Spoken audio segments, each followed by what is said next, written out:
दोस्तों नमस्कार। मेरा नाम है अनूप आकाश वर्मा और आप देख रहे हैं द रिपोर्टर हिंदी।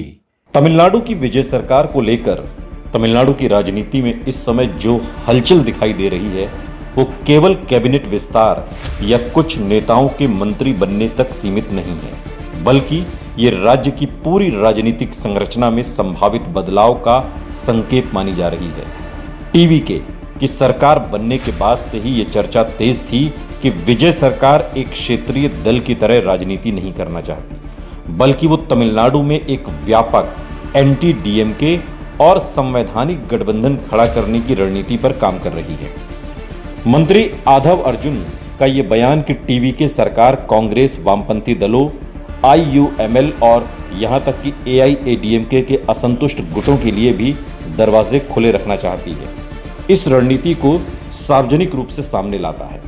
उन्होंने साफ कहा कि मुख्यमंत्री विजय समान विचारधारा वाली पार्टियों को एक साझा मंच पर लाना चाहते हैं। इसका सीधा अर्थ यह है कि विजय खुद को केवल एक अभिनेता राजनेता के रूप में नहीं, बल्कि तमिलनाडु की नई विपक्षी धुरी के केंद्र में स्थापित करना चाहते हैं। तमिलनाडु की राजनीति लंबे समय तक दो बड़े द्रविड़ दलों डीएमके और एआईएडीएमके के बीच घूमती रही, लेकिन जे जयललिता और एम करुणानिधि के बाद राज्य में नेतृत्व का वैसा करिश्माई संतुलन नहीं रहा। एम के स्टालिन ने डीएमके को मजबूत बनाए रखा, लेकिन एआईएडीएमके लगातार आंतरिक संकटों से जूझती रही। यही वो राजनीतिक खाली जगह थी जिसमें विजय ने प्रवेश किया।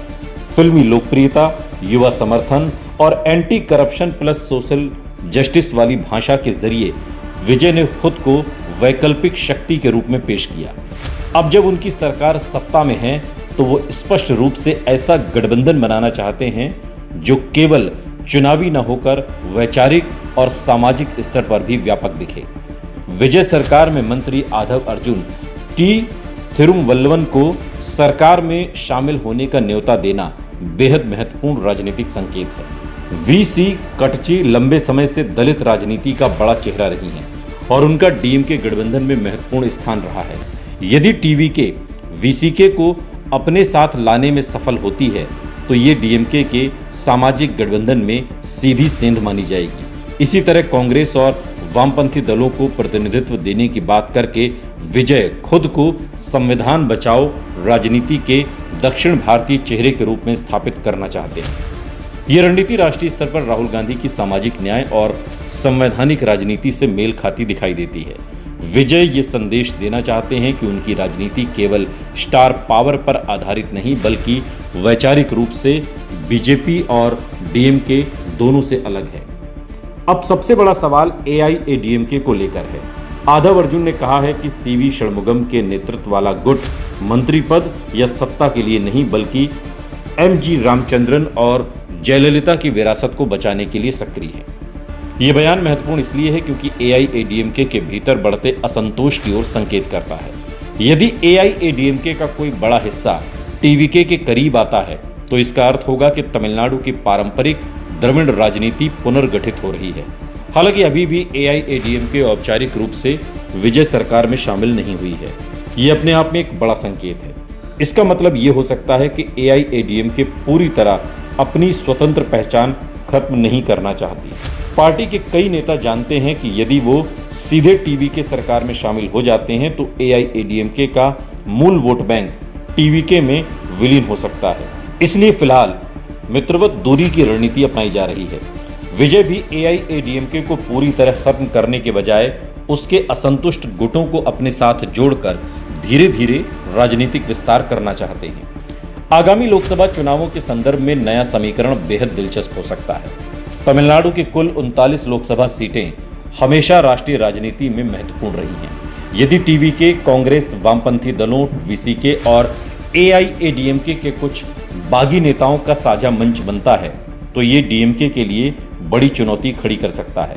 अभी तक डीएमके का सबसे बड़ा फायदा यही था कि विपक्ष बिखरा हुआ था। बीजेपी तमिलनाडु में अभी भी सीमित प्रभाव रखती है, जबकि एआईएडीएमके कमजोर और नेतृत्व संकट से घिरी रही। लेकिन यदि विजय विपक्षी वोटों को एकजुट करने में सफल होते हैं तो वो राज्य की राजनीति को त्रिकोणीय से द्विध्रुवी मुकाबले में बदल सकते हैं। खासकर युवा वोटर, शहरी मध्यम वर्ग और एंटी इनकम्बेंसी से परेशान मतदाता टीवीके की ओर आकर्षित हो सकते हैं।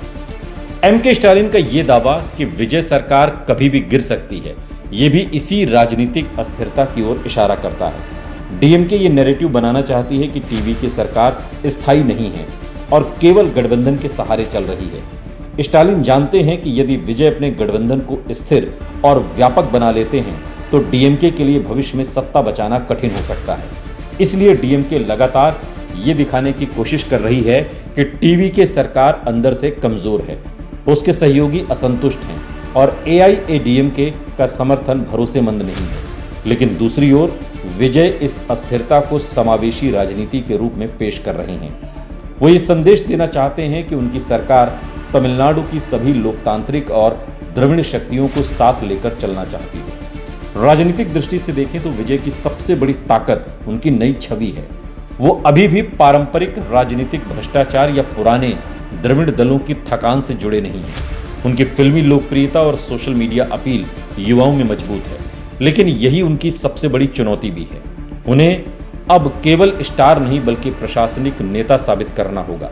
यदि सरकार में लगातार अस्थिरता, गठबंधन तनाव या बागी राजनीति बनी रहती है तो डीएमके अनुभव बनाम प्रयोग का नैरेटिव मजबूत करेगी। दूसरी तरफ यदि विजय कांग्रेस, वामपंथी दलों, दलित पार्टियों और एआईएडीएमके के असंतुष्ट गुटों को साथ लेकर स्थिर शासन देने में सफल होते हैं तो तमिलनाडु में एक नया राजनीतिक युग की शुरुआत हो सकती है।